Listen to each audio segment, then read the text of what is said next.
네, 여러분 반갑습니다. 오늘 또 이 저녁까지 함께 해주셔서 너무 감사하고요. 오늘 이 시간에 짧은 시간이지만 하나님의 말씀을 좀 사모하면서 우리에게 주시는 메시지에 좀 귀 기울일 수 있으면 좋겠습니다.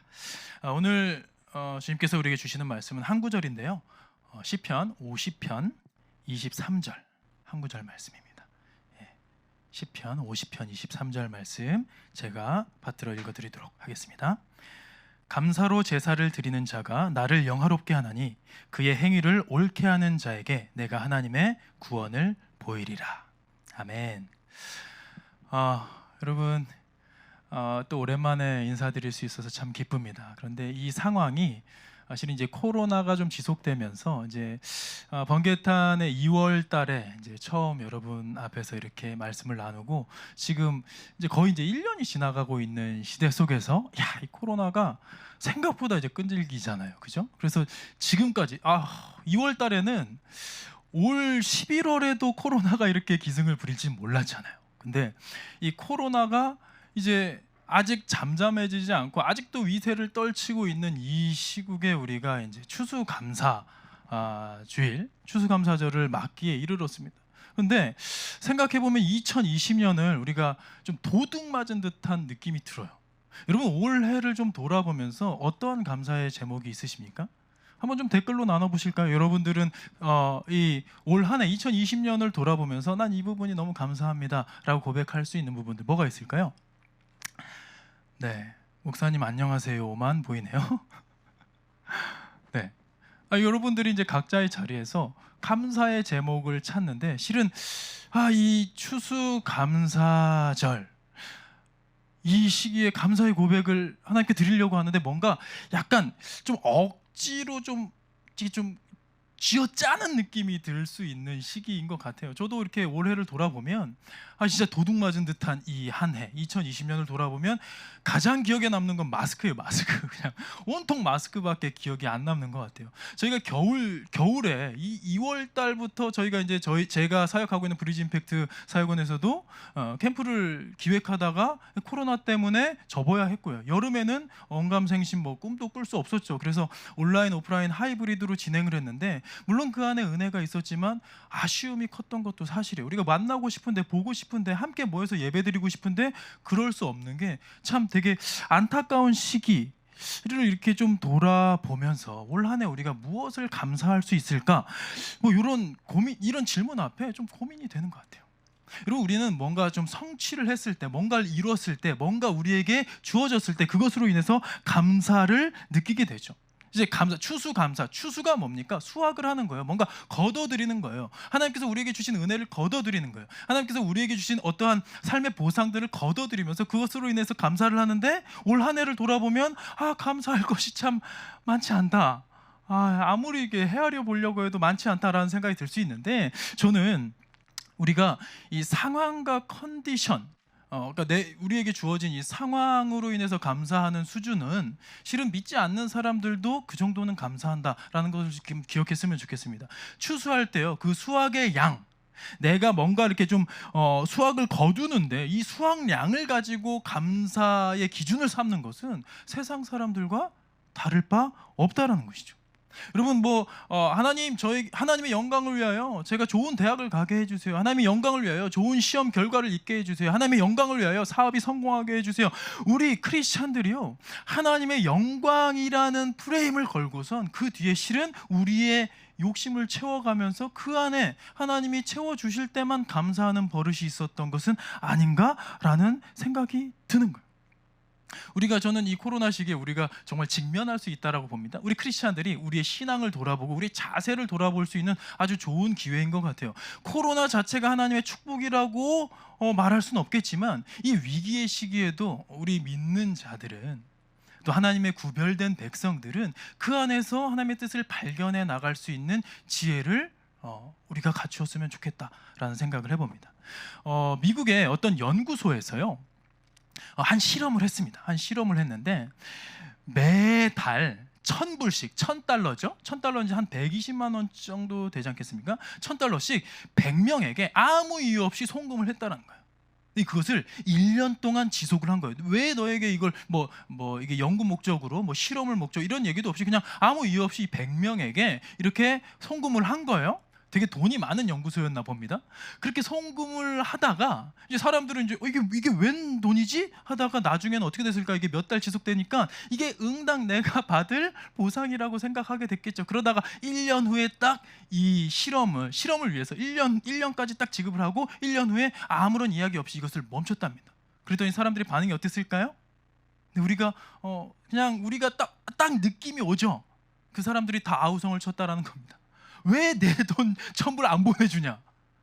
예? 그러니까 본인이 받을 이 대가를 지급받을 어떠한 일을 한 것이 아닌데 그냥 아무 대가 없이 주어졌던 것이 계속 지속되다 보니까 이것이 나의 권리라고 생각하죠. 어떤 영화의 명대사처럼 호의가 계속되면 권리인 줄 안다라는 것이 어쩌면 우리 인간의 죄성일지도 모르겠어요. 그런데 지금 우리의 모습이 그렇진 않나? 한번 돌아봤으면 좋겠습니다. 하나님께서 우리에게 은혜를 베풀어 주시는데 그 베풀어 준 은혜가 지속되다 보니까 이 하나님의 은혜가, 하나님의 호의가 우리가 나의 권리라고 착각하는.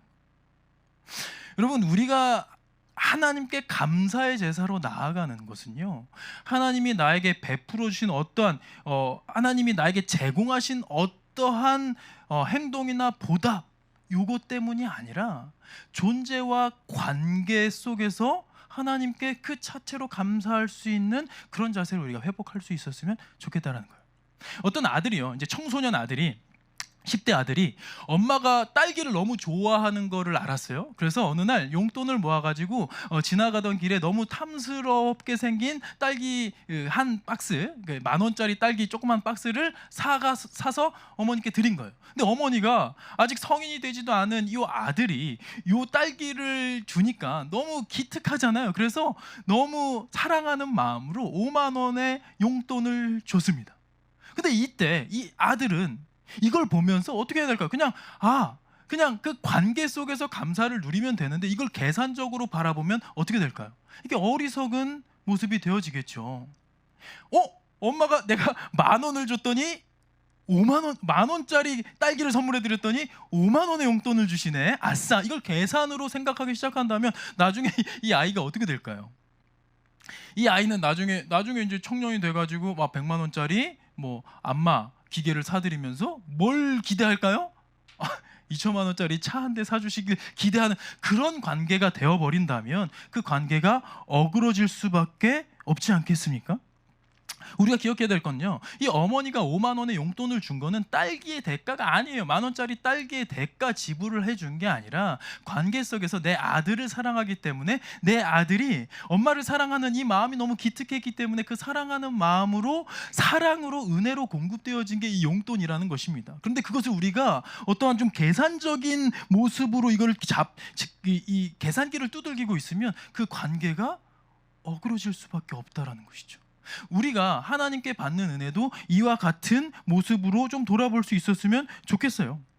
내가 어떠한 행동을 했기 때문에 나의 나의 행동의 보상으로서 용돈이 주어진 것이 아니라 나의 존재, 나의 being, 내가 있는 그 모습 그대로 어머니에게 기쁨의 아들이 되었기 때문에 이 용돈이 주어진 것이죠. 이 사랑의 관계, 이것을 기억하면서 우리가 하나님께 감사로 나아가는 것이 어떠한 내가 이걸 했기 때문에 나에게 이러한 것을 주세요, 축복해 주세요, 보상으로 나에게 주세요, 응당 내가 받아야 될 것을 이렇게 하나님 앞에서 이렇게 요청하듯이 요구하듯이 이렇게 한다면 그것은 더 이상 은혜의 관계가 될 수 없다는 사실입니다.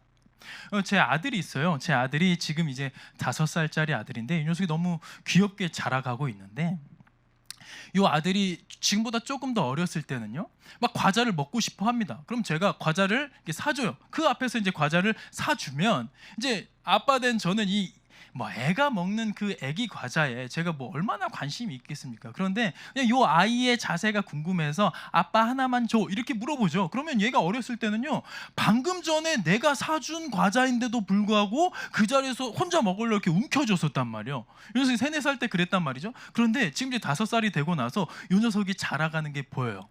이게 제가 뭐 설교하려고 예화를 이게 막 이렇게 끄집어 온 것이 아니라 실제로 어저께 있었던 일입니다. 어제 저녁에요. 요 녀석이 어디서 배웠는지 나쁜 말을 했어요. 예, 욕처럼 이렇게 나쁜 말을 한 거예요. 5살짜리가 뭘 알고 했겠습니까? 그런데 이거는 되게 안 좋은 이야기를 말을 한 거예요. 그래서 저희는 이제 교육적으로 이렇게 혼낼 때는 좀 제대로 혼냅니다. 이건 아니다 싶을 때는 제대로 혼내는데 이 녀석을 제가 이제 그거를 훈계하는 과정 속에서 얘가 또 반항을 하길래 제가 매를 들었어요. 그래서 사랑의 매로 이 5살짜리 엉덩이를 이제 그 아이는 아들 입장에서는 상당히 아프게 느껴질 정도로 이 녀석을 때렸어요. 체벌을 가한 것이죠. 그래서 정말 사랑의 매를 들었어요. 뭐 부러질 정도로 때린 거, 뭐 제 화풀이를 한 것은 아니고요. 그냥 그 아이가 아픔을 느낄 정도로 이렇게 때렸죠. 그러면서 이제 훈계가 마무리가 됐습니다. 그리고 이제 오늘 아침에 일어났을 때 이 녀석의 반응이 궁금해서 건아 어저께 아빠한테 맞은 엉덩이 아팠지? 그랬더니 얘가 입을 삐죽거리면서 아팠어 그러는 거예요. 그래서 제가 거기서 이제 질문을 했죠. 그래서 아빠 미워? 그랬더니 이 녀석이 해맑게 웃으면서 하는 게 아니 난 아빠가 어떤 일을 해도 밉지 않아. 아빠 사랑해 이러는 거예요. 그 순간에 제가 이 녀석이 이 짧은 시간에 많이 성장했구나라는 생각이 들었어요. 이 녀석이 얼마 전까지만 해도 아빠가 사준 과자도 아빠한테 안 주려고 움켜쥐던 녀석이었는데 이제는 얘가 자라가면서 너무 사랑스럽지 않습니까? 어제 혼났는데 엉덩이 아직도 아픈데 시큰시큰한데 그래도 아빠 사랑한다라는 이 고백의 말에 제가 이 아이를 보는 저의 눈이 얼마나 애틋했겠습니까? 저는 우리의 자세, 신앙의 자세, 우리의 삶의 자세도 하나님 앞에 이렇게 좀 성장하고 좀 성숙할 수 있었으면 좋겠어요. 그냥 하나님이 주신 것을 그냥 내가 움켜쥐는 것이 아니라 하나님이 어떤 모습으로 우리에게 다가오시건 그 모습 그대로를 하나님께 사랑한다, 감사한다, 고백할 수 있는 그런 믿음을 우리가 소유하기를 축복합니다. 여러분 제가 어렸을 때 우리 아버지가 이제 개척교회 목회를 하셨어요. 그러니까 아버지가 이제 저를 낳으신 후에 개척교회 이제 부름을 받으셔서 이제 신학을 하시게 된 좀 늦게 부름을 받으신 상황이라서 이런 저희 이제 제가 태어났을 때만 해도 저희 어머니는 초등학교 교사셨고 저희 아버지는 이제 중견 이렇게 좀 기업에 좀 탄탄한 기업에 좀 중직 연구원이셨던 거예요. 그래서 돈도 많이 벌었고 이게 좀 유복했던 가정이었던 거죠. 그러다가 이제 신학을 결정하시고 이 길을 가는데 이제 그 80년대에 개척을 하셨으니까 얼마나 이제 재정적인 좀 어려움이 있었겠습니까? 그래서 전 어렸을 때부터 이 재정에 대한 게 좀 아쉬운 마음이 있었어요. 그래서 항상 하나님께 보상 심리를 가지고 하나님 저 축복해 주셔야 된다고 우리 아버지가 이렇게 하셨는데 저희 재정 물질의 축복을 주셔가지고 고생하시는 아버지 또 어렸을 때부터 목회 일을 가겠다는 형을 제가 뒷받침하는 뭐 서포트하는 그런 역할을 하겠습니다. 뭐 이런 고백들을 했었던 그런 모습이 있었어요.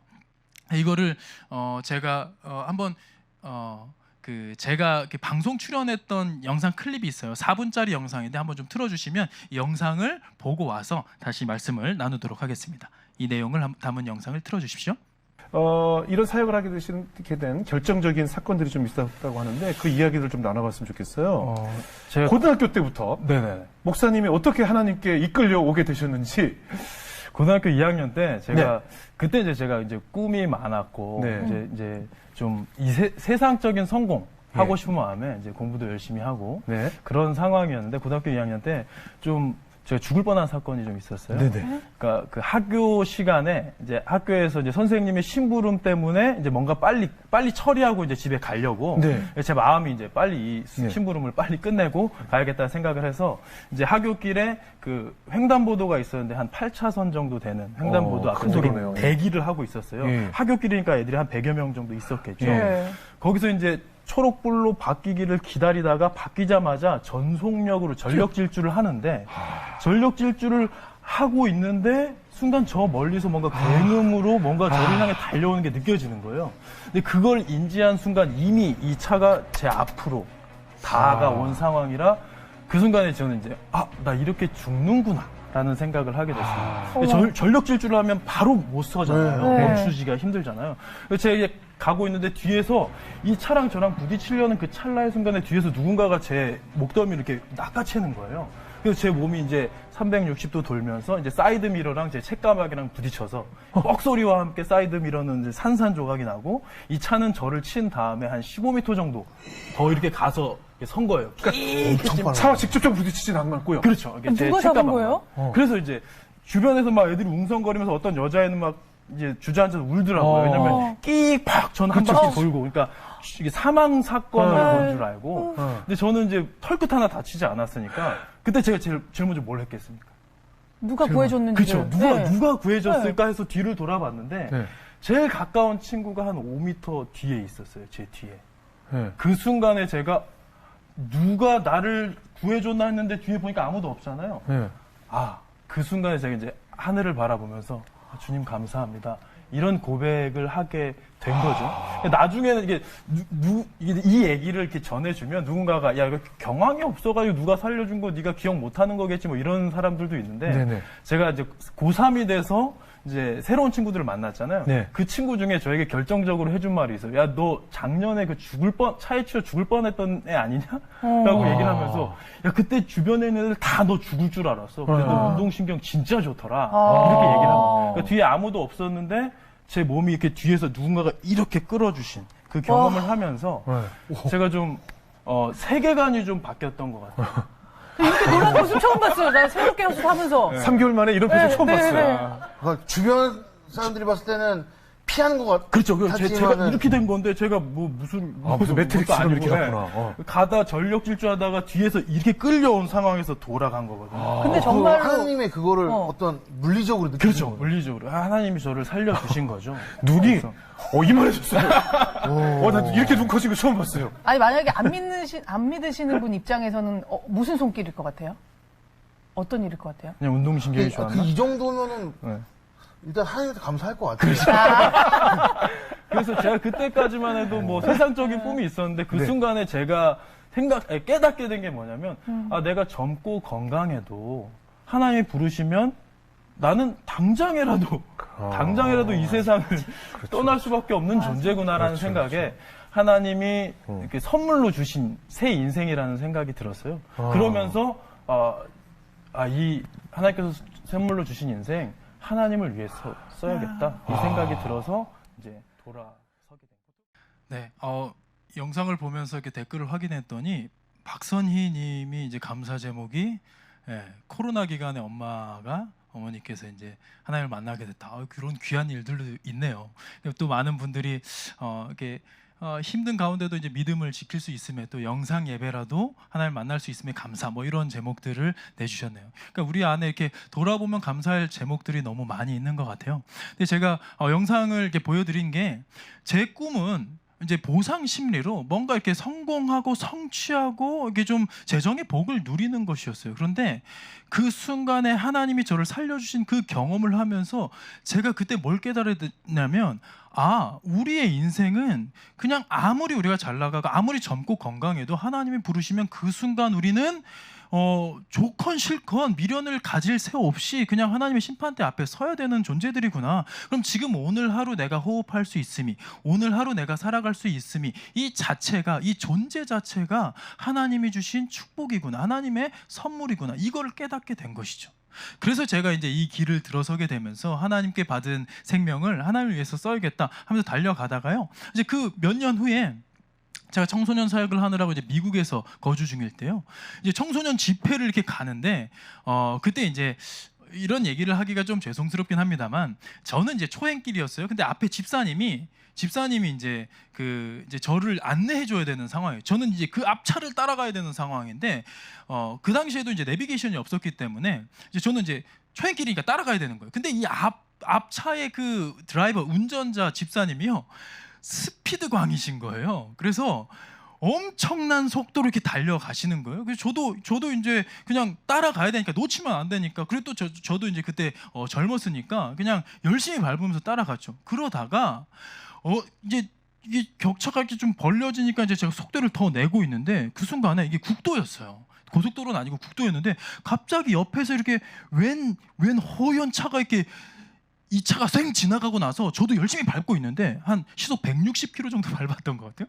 옆 차가 이렇게 딱 들어오고 멈춘 거예요. 그러면 안 되잖아요. 이 이 고속국도에서 그러면 안 되지 않습니까? 근데 그 순간에 제가 브레이크를 딱 그 찰나의 순간 딱 느끼자마자 고속도로에서 이게 브레이크를 딱 밟는데 끼익 하는데 이게 이제 아웃 오브 컨트롤, 이게 저의 이제 컨트롤을 벗어나게 된 거죠. 그러면서 이 차가 360도를 돌게 됩니다. 그러면서 이제 건너편 도로로 이렇게 중앙선을 침범해가지고 그쪽으로 이렇게 건너편 도로를 가는데, 그때 이제 청소년 집회에 한 15명 정도 되는 우리 청소년들을 태운 상태였어요. 그 순간에 저는 그 찰나의 순간에 나 이렇게 죽는구나. 한 2, 3초 될까 하는 그 찰나의 순간에 이렇게 죽는구나 하는데 정말 놀랍게도요. 죽기 직전에 이제 주마등처럼 내 인생이 이렇게 파노라마처럼 이렇게 간다라고 하는 그 환상을요, 제가 경험을 한 거예요. 그 짧은 시간에 제가 이제 운전대가 더 이상 컨트롤이 안 되는 그 순간에 짧은 시간에 제가 환상을 봤는데, 그 환상이 뭐였냐면 저희 소중한 가족이나 저희 어떤 소중한 친구들이 떠오른 것이 아니라 생판 처음 보는 웬 아줌마들이 웬 병실로 보이는 곳에서 통곡을 하고 있는 거예요. 꺼이꺼이 울고 있는 거예요. 저는 이제 그 찰나의 순간이 너무 신기하잖아요. 처음 보는 아줌마들이. 근데 자세히 보니까 그 환상 속에서요, 흰 천으로 이렇게 좀 덮여 있는 이제 아이들이 이제 한 15구 이렇게 돼 있는 거예요. 그 순간에 저는 그래서 진짜 이게 정말 죽는구나, 얘네들이 장례식이구나라고 생각을 했는데, 그때 놀랍게도 하나님께서 우리를 살려주신 거죠. 그래서 이제 제가 이제 하여간 정신을 차리고 이렇게 열심히 이렇게 했는데 중앙선을 넘어서서 그 건너편에 풀숲으로 이제 차가 꼬라 박힌 거예요. 근데 그 안에 타고 있던 15명의 아이들이 한 명 털끝 하나 다친 것이 없이 우리가 차에서 이렇게 내리면서, 이 아이들도 순간 죽을 뻔했잖아요. 근데 이 아이 철없는 아이들이요, 그 순간에 할렐루야를 외치더라고요. 이 아이들도 순간 찰나의 순간에 내가 죽을 것을 아니 우리 죽는구나 이렇게 소리를 지르다가 하나님 우리를 살려주시니까 이 아이들이 내려오면서 그 아이들의 신앙 수준과 경력과 상관없이 다 같이 할렐루야를 외치더라고요. 왜? 하나님이 살려주셨다는 걸 아이들이 체험한 거예요. 여러분, 그날 우리는 정말 아찔한 순간을 그 다음부터 제가 과속 안 합니다, 여러분. 근데 그때 그날 저녁 집회 때요, 이 아이들이 엄청난 은혜를 받았어요. 왜?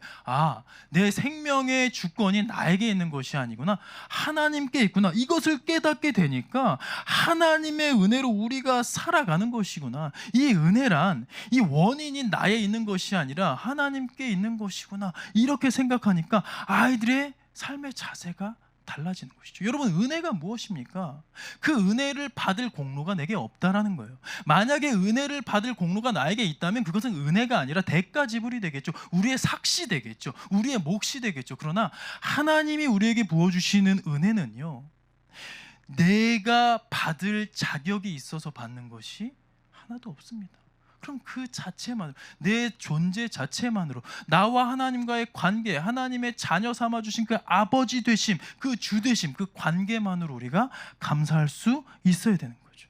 여러분, 감사의 제목이 보상이나 우리가 받을 대가에 머물러 있다면 세상 사람들과 우리가 무엇이 다르겠습니까? 며칠 전에 할로윈데이였잖아요. 할로윈에 대해서는 할 말이 많습니다만 지금 짧아서 그 얘기를 할 시간은 아니기 때문에, 할로윈 찾아보시면, 유래를 찾아보시면 이 할로윈은요, 하필 또 10월 31일이에요. 이게 종교개혁일 아닙니까? 루터가 95개조 반박문을 이렇게 딱 이 성문에 비데메르 그 문에 이렇게 딱 붙여놓은 그 날인데, 그 날을요, 이게 막 귀신 분장하고 유령 분장하고 막 하는데, 그 얘기를 떠나서 그때 문화에서 나오는 단어가 뭡니까? Trick or treat이에요. 이게 뭐냐면, 이게 막 이제 호박 분장하고 막 유령 분장하고 딱 문 두들기면서 그 앞에서 Trick or treat 하면 뭐냐면, 맛있는 거 줘, 과자 주세요. 안 그러면 내가 골탕 먹일 거예요. 이런 거잖아요. 그냥 웃으면서 이제 애들이 너무 귀엽게 하는 것 때문에 포장돼가지고 우리가 별로 거부감은 없습니다만, 그 문화에 대해서는 우리가 좀 분별력을 가질 필요는 있습니다. 그런데 이게 세상 문화라는 거예요. Trick or treat. 네가 나에게 해주는 만큼, 네가 나에게 반응하는 만큼 나의 대응이 달라질 것이다. 네가 나에게 과자를 주면 내가 그냥 넘어갈게. 트릿 해주면 내가 그냥 지나갈게. 그러나 트릿 안 해주면 내가 트릭 너에게 이게 트릭이 속임수 이런 거잖아요. 그래서 너를 골탕 먹여줄 거야. 이런 게 세상 문화거든요. 그런데 우리가 하나님 앞에서도 이렇게 트릭 월 트릿 축복 주시면 내가 잘할게요. 근데 안 주시면 저 속 썩일 겁니다. 이런 모습으로 나와 있는 것은 아닌지 우리가 한번 좀 돌아볼 필요가 있을 것 같아요. 하나님이 우리에게 모든 것을 제공해 주셨습니다. 내게 주신 생명부터, 내가 오늘 호흡하는 이 공기부터, 내가 오늘 살아가는 이 하루가 하나님이 나에게 거저 값없이 주신 거예요. 그런데 우리는 감사보다 불평을 더 많이 하진 않나? 막 사람들과 비교하면서 하나님 나에게 어떻게 이럴 수가 있어? 내 하나님 주일 성수도 빠짐없이 지켰고 헌금도 열심히 했고 봉사도 많이 했는데 하나님 어떻게 저한테 이럴 수가 있습니까? 믿지 않는 사람 저렇게 잘 나가는데 왜 나는 이럽니까? 라고 비교하면서 그 안에서 감사의 자세를 잃어가는 것이라면 우리가 포커스를 잘못 맞추고 있다는 거예요. 여러분, 세상은 불공평합니다. 세상이 뭐 똑같을 수가 없어요. 제가 제 젊은 나이에 제가 전도사 청소년 사역할 때요, 제가 스쿠터를 몰고 다녔어요. 여러분들이 상상하시는 그런 불량한 룽룽 막 룽한 거 말고 진짜 막 배달의 민족이 좋아하는 그런 스쿠터를 몰고 다녔어요. 왜냐하면 청소년 사역하면 애들을 자주 만나야 되니까 기동력은 있어야겠는데 내가 돈이 없는 가난한 신학생이다 보니까 이제 타협 절충안으로 스쿠터를 타고 다닌 거죠. 근데 어느 날 스쿠터를 타면서 이제 그날도 이제 애들 신방하고 있었던 거예요. 가고 있는데 갑자기 그냥 되게 위험하게 어떤 차가 제 앞으로 이렇게 훅 들어온 거예요. 그래서 제가 순간 클락션을 눌렀죠. 근데 여러분, 스쿠터 100cc 되는 조그만 스쿠터는요, 클락션을 눌러도 빵 소리가 안 납니다. 그냥 빵 이런 소리가 나요. 제가 빵 눌렀는데 너무 웃길 정도로 이렇게 빵 이런 소리가 나가지고 이제 제가 옆으로 이렇게 딱 가가지고 마침 이제 빨간불에 딱 멈춰가지고 째려봤어요. 나도 이제 화가 나니까 부딪힐 뻔했으니까 째려봤는데 이제 창문이 딱 이게 내려지더니 이 사람이 되려 적반하장으로 저한테 화를 내는 거예요. 근데 이게 경차였어요. 되게 작은 경차였는데 이 등치 큰 사내가 저한테 막 욕을 해대면서 뭐라고 했냐면, 야 임마 너 나 작은 차 탄다고 경차 탄다고 무시하냐 뭐 그러는 거예요. 100cc 그 스쿠터를 타고 있는 사람에게 빵 했다고 나 무시하냐, 이게 자격지심인 거죠. 그러니까 하여간 뭐 세상 살아가면서 다들 뭐 명차 막 좋은 차 탈 수 있으면 좋겠지만 그럴 수 없단 말이에요. 여러분, 제 아들에게 자동차 장난감 자동차가 많습니다. 뭐 이모 삼촌 사주고 또 아빠가 사준 엄마가 사준 장난감들이 많아요. 그 중에 벤틀리라는 차량이 있어요. 이게 실제로 살려면 3억 넘게 주고 사야 되는 거죠. 장난감 차가 있단 말이에요. 그리고 BMW 차량이 있어요. 장난감 차. 그냥 이제 이모가 삼촌이 사준 차가 있단 말이에요. 그러니까 얘가 지나가다가 벤틀리를 보면 와 우리 집 차다 이래요. 그럼 옆에 있던 사람들이 저를 희극 바라봅니다. 그러니까 잘 사는 집인가 보다 생각하지만 저희 집은 장난감밖에는 사줄 여력이 안 돼요. 벤틀리는커녕 BMW커녕 나중에 얘가 이제 20살이 됐을 때 중고차 사줄 여력도 없을 것 같아요. 그래서 제가 막 이걸로 자격지심을 갖고 있느냐? 전혀 그렇지 않습니다. 저는요, 이 아이에게 벤틀리, 뭐 명차를, 명품을 사줄 재정적인 능력은 없지만 하늘의 상급을 바라보게 할 수 있는 기회는 그 어느 가정보다 더 많이 줄 수 있단 말이에요. 이 아이가, 물론 이제 제가 이 아이의 믿음을 심어줄 수 있는 건 아니죠.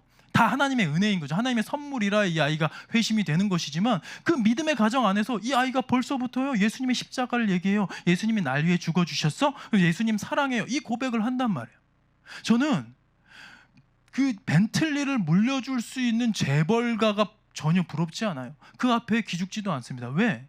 여러분, 무엇을 타느냐가 중요한 게 아니라 어디로 가느냐가 중요한 거 아니겠습니까? 그 차를 타고 어딜 갈 건데. 저는 이 세상의 기준으로 우리가 만약에 돌아본다면 비교하면서 짜증이 날 수도 있어요. 내 삶이 한심해 보일 수도 있어요. 이해가 안 갈 수도 있어요. 아니, 우리 집안은 대대로 이렇게 열심히 하나님 섬기고 헌금도 많이 하고 봉사도 많이 했는데 왜 안 믿는 가정보다 우리 집은 이렇게 힘듭니까? 얘기할 수 있어요. 그러나 하나님의 상급은 거기에 있는 게 아니에요. 이 땅의 것을 누리도록 보장되어 있는 것이 아니라 하늘의 것을 누리도록 보장이 되어 있다면 우리 존재 자체가 하나님께 감사로 나아가야 되지 않겠습니까? 하나님 어떻게 저에게 이럴 수가 있어요가 아니라 오히려 하나님 어떻게 저 같은 죄인을 위해서 당신의 하나밖에 없는 외아들을 그렇게 처참하게 죽이실 수 있었습니까? 이렇게 하나님께 고백할 수 있어야겠죠. 그래서 이 시기에 저는 우리가 돌아볼 때에 천국 소망이 있게 우리는 어떤 모습으로건 어떤 상황에서건 우리는 감사할 수 있습니다. 여러분 신앙생활은요 어떤 대가나 보상을 바라는 것이 아닙니다. 신앙생활은요 보은하는 거예요. 우리의 신앙의 자세는요 하나님 제가 이렇게 섬길 테니까 이렇게 딴 길 안 세고 이렇게 잘 갈 테니까 나에게 이렇게 축복해 주세요. 나에게 이렇게 약속된 대로 나의 지경을 넓혀 주시고 날 성공케 하세요. 좋은 대학 가게 하시고 성공케 하시고 그게 아니에요. 우리의 신앙생활은요 이미 우리가 받은 은혜, 이미 우리가 하나님께서 주신 그 생명, 그리고 이 땅에서의 생명뿐만 아니라 영원한 생명에 대한 감사, 그러니까 보은이 신앙이 되어야 될 줄로 믿습니다. 그래서 우리의 자세가 좀 회복될 수 있었으면 좋겠어요. 누가복음 17장 말씀에 보면요 10명의 나병 환자가 이제 갈릴리와 사마리아 사이를 지나가시는 예수님의 일행 앞에서 멀찍이 서가지고 주여 우리를 불쌍히 여기소서 소리쳐요. 가까이 가지도 못해요. 왜 돌 맞을까봐. 저주받은 사람들 아닙니까? 그 당시로 보면요. 근데 그때 예수님께서 뭐라고 얘기하십니까?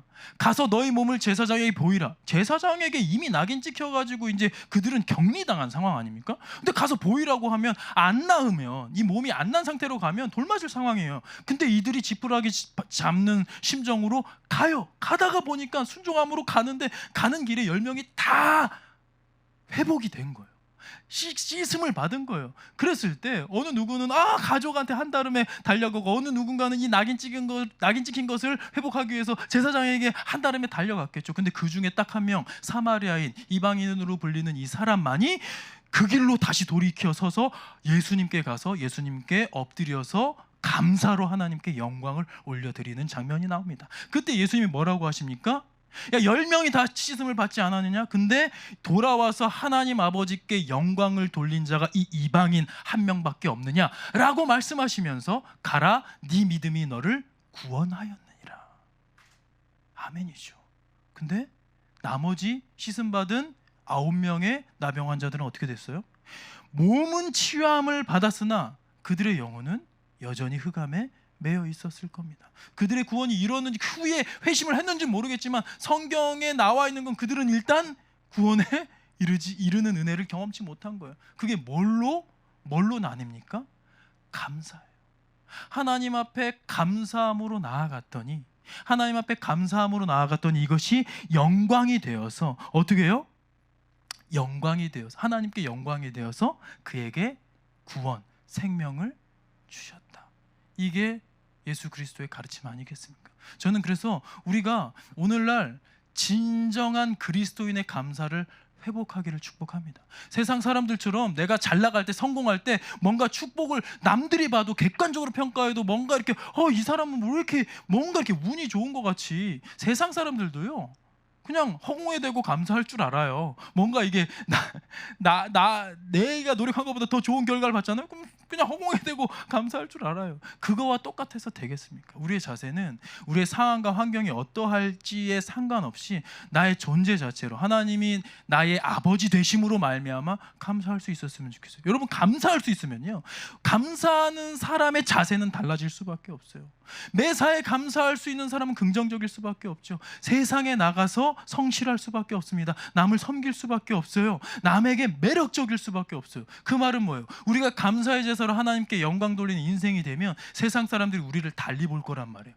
그리스도인은 뭔가 다르구나. 예수 믿는 사람은 뭔가 다르구나. 근데 지금 우리 기독교가 욕먹고 있는 건 뭡니까?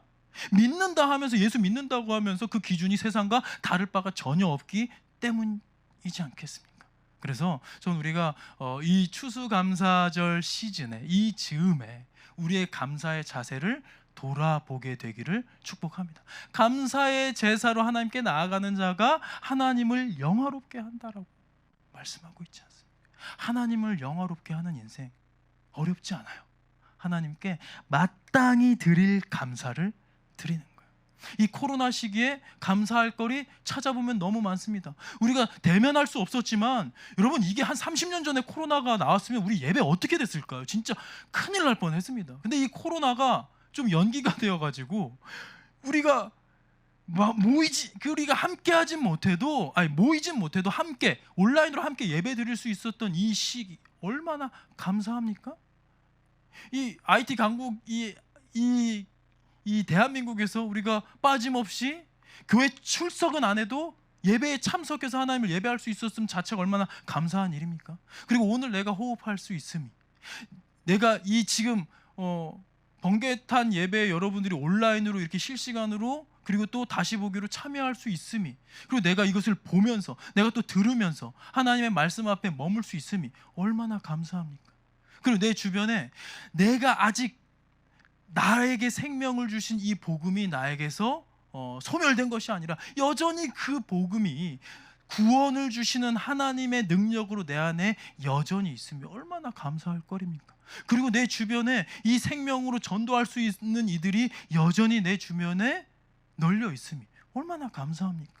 또 하나 감사할 건요, 이 코로나 시기에요, 세상 사람들이 큰 코 다친 거예요. 지금 뭐 달나라 여행을 기획하고 거의 우주의 중심에 그냥 인간이 만물의 영장으로 최고다라고 하면서 인본주의 사상이 완전히 그냥 하늘을 찌르면서 기고만장해 있었는데, 우리가 지금 찬물을 끼얹은 거 아닙니까? 그 앞에, 이 자연 앞에, 이 보이지도 않는 바이러스 앞에 지금 전 인류가 지금 1년 동안 지금 묶여 있는 거 아닙니까? 그 순간에 여러분, 진리의 말씀이 선포되는데 힘과 탄력을 받을 수 있는 시기 아닙니까? 어쩌면 코로나는요, 예수 그리스도를 전하기 너무 좋은 기회인데 이 기회에 우리는 감사하지 못해서 세상과 똑같은 기준으로 살아가니까 기회를 놓쳐버리고 있는 것은 아닌가라는 생각이 듭니다. 그래서 전 여러분들이 감사의 제사로 하나님을 영화롭게 하는 인생이 되기를 축복합니다. 코로나가 언제까지 지속될지 모르겠어요. 근데 그때 상황과 환경으로 불평불만하고 똑같은 기준으로 세상 사람들과 다름없이 살아가는 것이 아니라, 오늘 이 시편 50편 말씀을요, 오늘 이제 마무리를 해야 되니까 더 파진 않겠습니다. 그러나 시편 50편 말씀을 묵상해 보십시오. 거기서 하나님께서 나에게 주는 이 재물에 대해서 너희들을 뭐라 할 마음이 없다고 말씀을 하시는 거예요. 그러니까 우리 형식은 갖췄다 이거예요. 형식이 문제가 아니다. 네 중심이 문제다. 너희들이 제사를 하면서 악인과 똑같은 생각과 행동으로 살아간다면 내가 너를 심판하겠다. 찢어버리겠다. 건질 자 없으리라. 바로 오늘 본문 말씀 바로 직전에 아주 무서운 말씀이 나와요.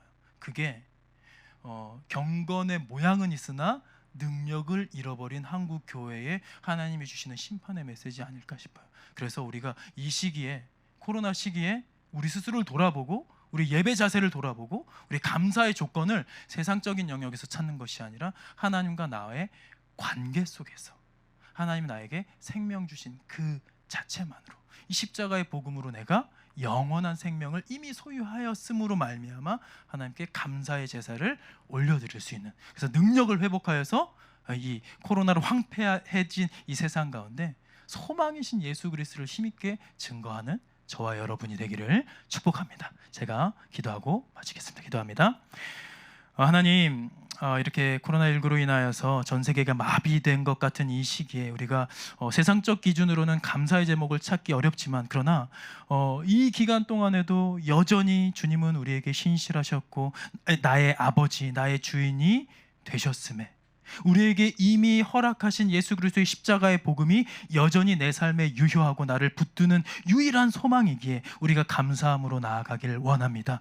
하나님, 우리가 하나님이 나의 아버지 되심 그 자체만으로 나에게 생명 주시고 나에게 삶을 허락하신, 오늘 하루 이 순간을 허락하신 그 하나님께 값없이 주신 그 은혜에 우리가 자녀된 도리로서 감사할 줄 아는 자들 되게 하여 주시고, 그 감사할 줄 아는 그 모습을 통하여서 세상에 나아가 하나님의 살아계심, 예수 그리스도의 십자가의 그 생명 되신, 소망 되신 그 복음을 힘있게 증거할 수 있는 하나님의 복된 자녀 될 수 있도록 우리 가운데 임재하여 주시옵소서.